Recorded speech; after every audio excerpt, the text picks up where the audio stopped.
Let's go check it out. Food, Fun, Finance. We are here at Rocksteady, Atlanta, Georgia. We have a fabulous guest today, Ms. Chev Rich. Hi. So let's just jump into it. Cheers. Cheers. It's actually called the Rocksteady Full Array of Nephew, for those of y'all that can handle it.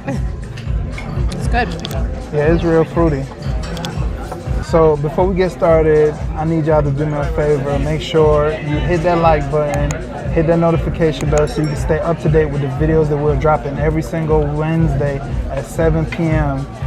We about to jump into this interview with Miss Chev Rich. So hi everyone, I am Chev Rich, owner of Made with Love by Chev Rich. I started Made with Love about a year and a half ago.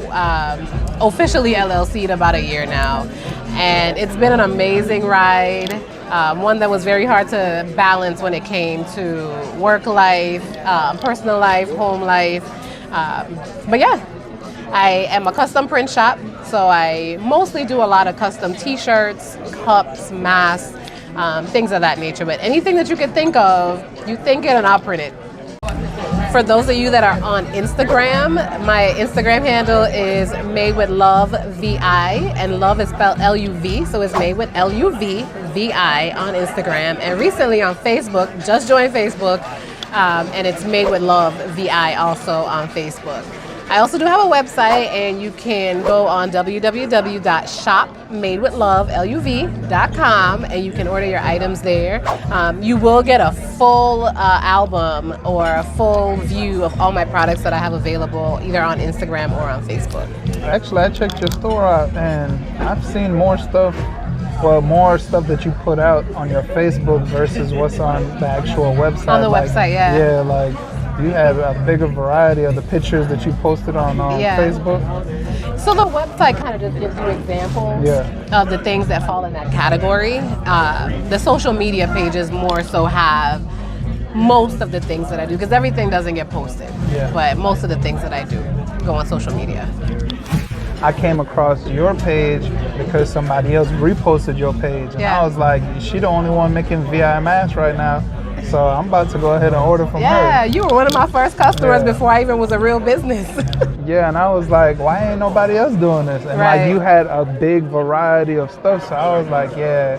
The way you approach this situation, it was very professional, so I thought you already been doing this, like. Right. Well, see, prior to the job that I'm working at now, I worked at an e-commerce company, so we always were very big on customer experience, right? So a lot of businesses focus a lot on customer service, but we focus a lot on the customer experience.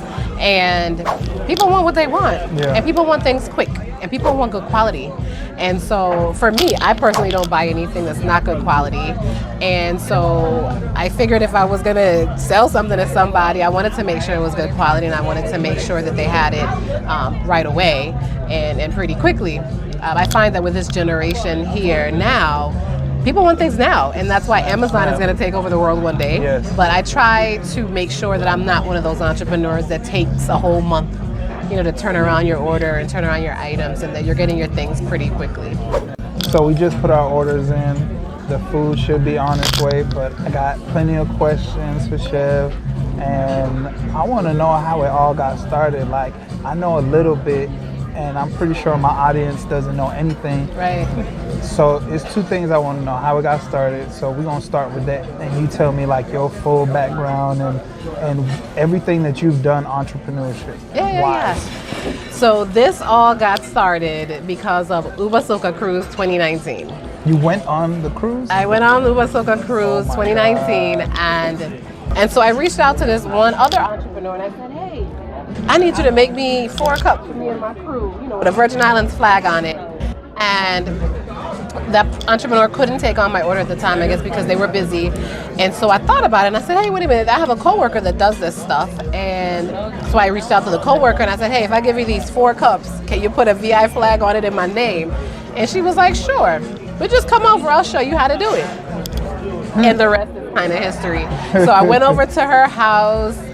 She showed me how to make these 4 cups, and I was like, oh, this is pretty cool. It wasn't that bad. It was kind of easy. And I posted the cups on my social media page, and I was like, oh, we ready to go out. Within minutes, people were like, where did you get that? Exactly. Fast forward, I sold 342 cups. I could do the math People in were my head just like, alone. where did you get this? We want one, because it's all about representing your island and where you're from on this cruise. And so I worked day and night. I remember calling my girlfriend. I was like, if I buy 20 of these cups, you think I could get them sold? She was like, yeah, I think you can. People, they look good. People gonna want their name on it. They got the flag on it. Yeah. Those 20 cups were gone within like an hour. And so 340 something cups later, I literally was going on the ship with like a big duffel bag and a suitcase pulling behind me with like cups that I didn't have time to ship. I did a pickup on the deck, and before the ship even took off, everybody had their cups, everybody was drinking. And from there, people were going on the Jamrock cruise in December. And so people started reaching out to me, and I was like, whoa, I don't even have a machine. I don't even own any of the stuff to do this. I was at this lady's house until like 3 o'clock in the morning, most nights doing these cups. I can't take your order. I don't even know what I'm really doing. This is not my thing. This is just a project. And it's like I had to turn people away, and then I thought about it, and my dad said, I'm gonna buy you one of those machines, because if people come into you and they're asking for these things, maybe you can turn it into a thing. And I work at a bank. I have a 9 to 5. I wasn't really thinking about start this business, but then people started reaching out to me for Christmas gifts and things like that, and so that started it all. And I just didn't stop. I found out that through making cups, my machine can make shirts, that I can do masks, that I can do hand sanitizers. I now have gone into the world of doing these sip and paint packages. So anything fabric, really, sip and paint packaging. So I draw canvases of your likings, and I include the paint brushes, the wine glasses. So it's like a party in a box. Okay. So you can have your bridal showers or your birthday parties in your home, and it became a really good idea for the pandemic because people couldn't go anywhere, right? So it's things that people could order to do at home. Trusting people, that's definitely the tough part, and pulling away from having my hands on everything is the tough part. So I have gotten to the place where I've had to hire 2 people to come in and help me push out the volume of the orders that I'm getting. I also know that there's a certain standard and a way that I like things to be, and a way that I like things to go out the door. Quality control. Absolutely. And it's no different than food, right? Food could taste amazing. You know, my products could be amazing, but if they don't look amazing, you know, the packaging isn't right. Like when you open your package, I want you to feel like it's Christmas. Oh yeah. And like, oh my God, like I got something truly amazing. So it's really hard to pull away and to hand over control right now for me. You know, we're from the Virgin Islands, and although maybe the VI represents about 30% of my customer base, it's still the VI. And you know we don't give each other an easy time when it comes to products and when it comes to quality and people feeling like they got their money's worth for things. So for me to make sure that I maintain control over that, for right now, I just have to touch everything before it comes out. With that being said, what's your least favorite part of being an entrepreneur? Because a lot of these podcast shows, they tell you all the great parts. They do the math and they tell you all this money you can make. Yeah, you can make a nice amount of change, but it's stress and change, and then there's a lot of other stuff in between there too that make it uncomfortable to do, make you stretched out. You may think you just might be working 2 hours a day, but it don't work like that as an entrepreneur. It 100% does not work like that. I saw a joke or a meme the other day that said, you know, I quit my 9 to 5. I quit working 8 hours a day to go work 24 hours a day, and it is no lie. I am literally up until about 3 or 4 o'clock in the morning every day, making sure that that's my quiet time. That's my quiet time where I turn my music on and I'm able to, you know, push out a lot of product. but it's not easy. The least favorite part about it is knowing that I have people depending on me to make their events or their party or their wedding or whatever it is. They're depending on me. And so the hardest part is depending on things that I can, or trusting in things that I can't control, like the post office, like my vendors. I can trust myself to get the things done, but I got to trust my vendors to get me my products on time. I got to trust the post office if I'm going to pay them for express or priority that they're going to get my items there on time safely and not damaged.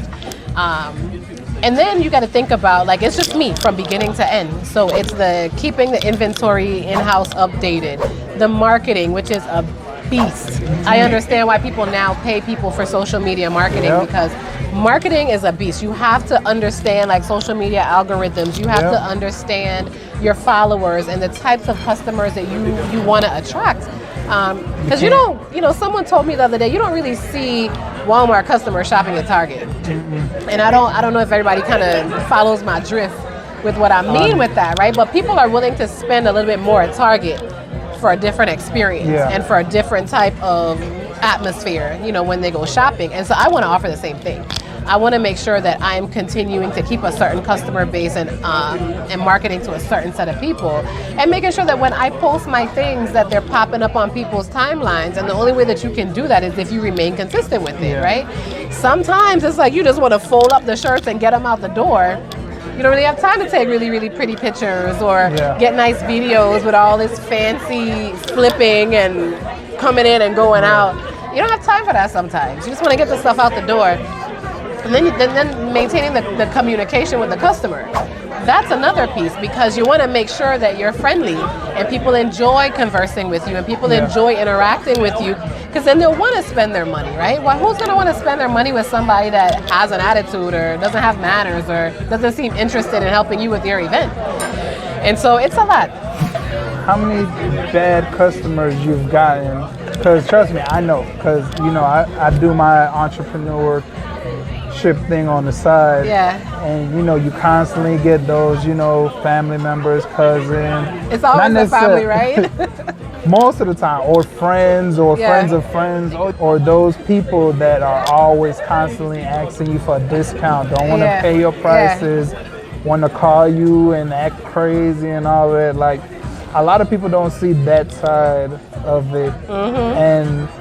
And I think the first time we communicate, like, you gave me your number, and I was like, this girl ain't scared to give me her number. Like, it's crazy. I haven't had to change my number yet. Okay, so that's a good thing. But I've had some issues like that. I didn't change my number, but the situation was dealt accordingly.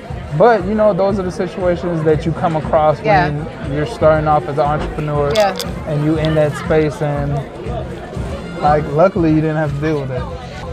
So I haven't had any bad customers yet. Okay. So I just looked today. Today I am on customer number 412 is where I am right now.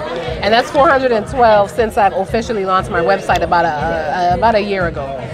And out of those 412 people, I can't say that I've had a bad customer. Okay. I've had customers that maybe didn't have such a great experience. Especially early on in the beginning, and it's all a part of growing pains, where I wasn't really that organized. People were coming at me from all directions wanting items, and I didn't have a way to organize myself, right? So I was missing orders, I was missing text messages, I was missing details on things that people wanted, and so I had to get to a point where I had to stop, get myself established with a website, get a better system rolling so that people could have good experiences when they interact with me in my business. I've had times where, people have told me, I'm not satisfied, with my product, or I thought this would be a certain way. So I've had to change in how much I communicate and how I communicate with customers to make sure that maybe you're approving a proof, before I do a final product, or I'm sending you pictures before I mail, to make sure everything is spelled right. I think you did that with the second order. I made sure. So every fail and I turn it into an opportunity to make sure that thing doesn't happen again. So I think for me, I always thank my customer. Like, thank you for allowing me an opportunity to correct this for you. Yeah. Whether it's they want their money back or whether they want another product or they want to redo, you know, I'll take the hit. Yeah. I'll spend the money for the express shipping because I feel like although maybe I messed up or I failed you, that you can have a story to tell about how I corrected it and how I made it right for you the way that you wanted it to be. So I haven't had a lot of really bad customers, you know. So the story was amazing. All the information was great. You got to hear stuff that you didn't hear from other entrepreneurs probably before. And basically what we're going to do now is slide over to this food that's sitting in front of us that's marvelous. Like she has, what you have over there? So I'm having the fried goat. Never had fried goat before, but it looks delicious. Fried goat, plantain, what's Fried goat, tostones? plantain, white rice with beans, and tostones. Isn't tostones just like plantain as well? It is, but this is sweet plantain and this is not sweet plantain. This is a savory plantain. Okay. So I have the veggie pasta with shrimp in it. It's curry Alfredo. Don't forget that part. Curry Alfredo. So this is a first for me because I've never had curry Alfredo. Listen, the last time I posted some curry wings on Facebook, I got bashed by several Trinis, and it was a very horrible experience. A lot of Trinis feel like you shouldn't curry anything but certain things, but you know, you got to try something different. So I think this curry pasta might be something special. That's different, definitely different. What you guys don't know is Chev has a background in she didn't even give y'all the full scoop on everything that she's done in her life and everything she's got her hands in. So I'm gonna just throw this one part out there. She's being very modest, but she has a culinary background. So this is very important because we also tell y'all how this food is, and she's gonna really give it to you, right? I'll go easy on them. But yeah, I do have a culinary background. I used to wear the tall white hat, spent many nights in a kitchen at the Marriott. That's a good experience. Yeah. I'm about to ask you to, on a side note, when you gonna be cooking for us so we can taste what you working with? I'll come over there. I'll put my chef hat on. Okay. Eat out some good Caribbean food. Make you some Johnny cakes. Oh no, Johnny cake. She struck something with that one. If you don't know what Johnny cake is, look it up. Do you know the origin of Johnny cakes? No, I do not. Back in the day, Let's go. when the islanders were traveling from one end of the island or traveling wherever they were going, they had flour, they had water, they had lard, and they had these things, and they were able to put it all together and fry these cakes, and they call them journey cakes. So they were called journey cakes. Journey cakes. Yeah, so that's where the name Johnny Cake come from. There was never anybody named Johnny. So this the real, true history of Johnny cakes. You heard it first. Yeah, so they were called journey cakes, and over time, it turned into Johnny Cake. Johnny cake. So we enjoying some of this good food from Rocksteady. We are here in Atlanta, Georgia, and I have with me my fabulous guest, and she's gonna explain to you how her food was, and then I'll explain to you how my food was, and then we're gonna get into some of the more juicier things, the things we were discussing earlier with our entrepreneurship involvements. Let's go. Hi. All right, so I had the fried goat. Goat is not supposed to be fried, but it's actually pretty good. So I had the fried goat with the tostones and the sweet plantains, white rice with beans. I'll admit, I expected it to be tough, but it was really, really good. Didn't have a chance to finish, but I will. But I will say the flavor is on point, and I think one of the key things about having a really good meal is that every single thing has its own flavor. So nothing was bland. And I learned that it's a Haitian Caribbean restaurant. And so I'm tasting some of the Haitian spices, and I think they did a really great job pulling it all together. Haitian spices is a little bit different to any other spices that's in the Caribbean. Each island carry their own flavor, period. So I don't care which island, even in the Virgin Islands, St. Thomas food tastes different to St. Croix food. And it's, every island carry their own flavor. This food was good though. I had the veggie pasta and I really enjoyed it. It had shrimp in it. It had a real good flavoring. You know, if you're a vegetarian, this would be real good for you. Don't forget, it has curry in it. Yes, I know a lot of people feel like curry is not meant for anything but curry chicken, curry shrimp, curry goat, curry conch, and in a roti. But you can try it in other things. You can try it in other things. So, aside from the food, we're about to get into some of this more juicier information that Chev has to give us. People that are just starting off and that have a talent and want to enter the entrepreneurship realm, what advice, what direction, what do you have to offer them to help them get to where they need to get to? Sure. That question is something that people ask me all the time. People call me all the time and they're saying, hey, how did you get started? What do you know how do you know what to do? Where do I start? And I say, start. And I have a cousin that does branding, and she's a social media influencer, and she always says, start ugly or don't start at all. And so you don't need to figure it out. You just need to start, especially if you have a talent and you're good at doing something. You have to think about serving a purpose or providing for a need, right? That's where you should really start. What is your talent and what need can you supply?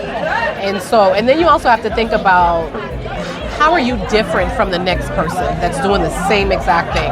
How are you going to separate yourself, and what are you going to offer that's slightly different from the next person? You got to stand out. You got to stand out. So lots of people make t-shirts. Lots of people do what I do, but I just have to figure out ways that I will set certain standards for myself and how I differentiate myself from the next person. So I will say do that. Whatever it is that you're doing when you're starting, you're probably going to have to gift a lot of things, especially if you're making things or you're creating things or cooking things or baking things or whatever it is that you want to do. You have to probably start by gifting a lot of things because you want to be able to start showcasing your products. Start a social media page. Get your items out there. You have to think about where your target market is, what social media platforms those people are using, because especially in these COVID times, even people that have brick and mortar storefront businesses, they're not really getting the same traffic and getting the same volume. And if you did have a brick and mortar business, if 30 people walked in your store right now, you'd be overwhelmed, right? So be grateful for those 30 people that viewed your video. You may be thinking, oh, that's not a lot. But that's technically 30 people that just walked into your store. Post your items. Make sure that it's good quality photos. Make sure that your items look desirable. And just always be open to the feedback, and just start. Just start. It's time for us to wrap this up. If you wanna get in touch with Chev, if you wanna get any information, buy any products, where can we reach you at? So I'm on Instagram at Made with Luv VI, and it's MADEWITHLUV on Instagram, and then it's Made with Luv VI on Facebook, and the website is www.shopmadewithlove.com. If you have any events coming up, whether it's a birthday party or a gift, a wedding, any kind of event, and you want to get some personalized custom items, you're not really sure what you want, head on over to the Instagram page, check me out. Make sure you follow that, click the follow button. Yeah. And then I do a lot of giveaways from time to time, for my new followers. I have promotions and things that are always happening. I have a brand new item actually that I'd love to give away to one of your followers. It's called How We to Say It. And it's a t-shirt that has all of our famous slangs and lingo.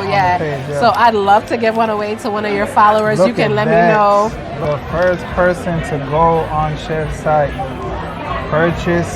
make a purchase your order, screenshot it, and you post it in her Instagram, one of her Instagram, or post it in your Instagram story, and you tag the page, then you will be able to obtain that free shirt. That's it. It's as simple as that. Sounds good to me.